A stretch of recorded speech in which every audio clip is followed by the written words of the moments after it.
All right, Jeremy here, Jeeps Unlimited, 303-666-9020, partsbreakers.com.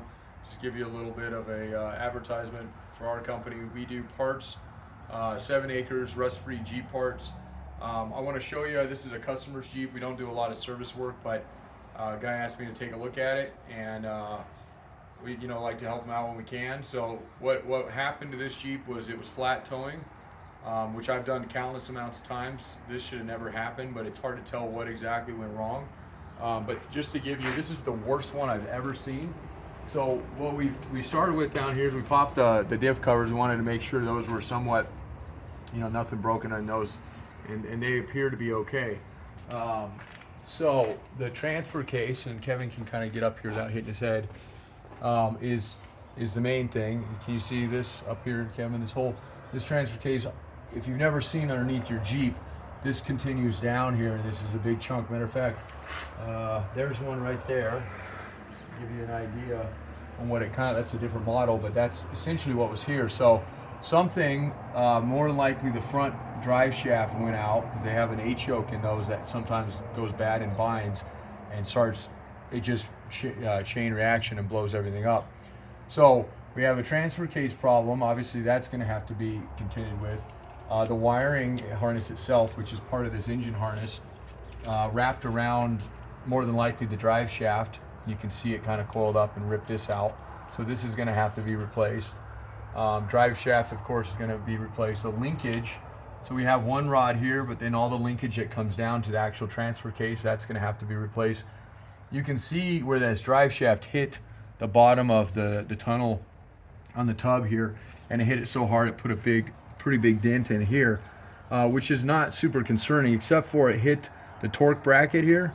That's more than likely going to have to be replaced and probably fix the floor there, so that will actually bolt back together. And then let's go up here real quick. So we have the front drive shaft, obviously is going to have to be replaced. We don't know about the transmission yet. That's going to be something we'll have to look into a little bit.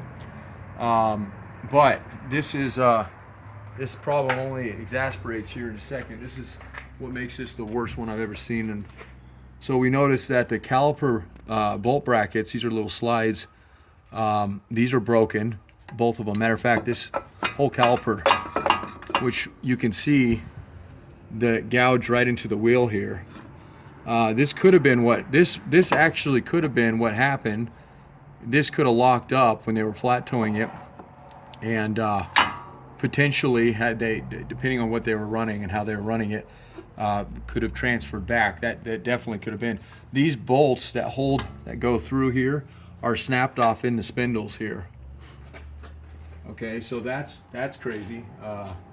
And then this is probably the worst thing, because this is more structural now. You have the upper control arm mount to the frame. This is your control arm here.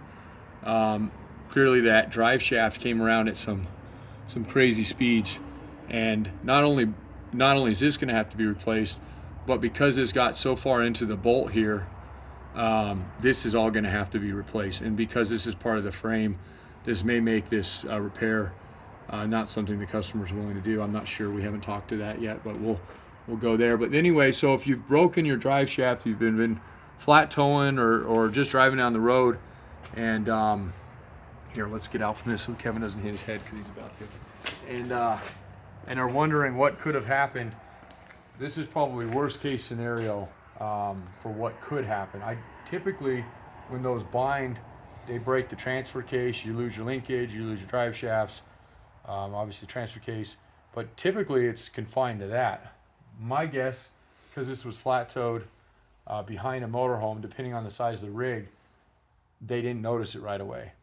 And I tow behind my motorhome was a big pusher with a big diesel in it, and if something like this were to happen, there's no indicator of it. So you could be dragging this thing for 100 miles before somebody pulls up next to you and goes, something's going on to this thing. So that's probably what happened on this guy, which is unfortunate, because it's a beautiful Jeep, and it is all fixable. It just, it's a little bit more involved. So anyway, we'll give you a quick look out here to see kind of what we have going on. We're kind of the ideal yard to call. So again, 7 acres, rust-free Jeep parts. We ship all over the world. Just got back from doing our own, where I dragged a 40-foot trailer all the way New Jersey, upper UP, down to Wisconsin, 5,600 miles. So again, 303-666-9020, partsbreakers.com. Thanks a lot.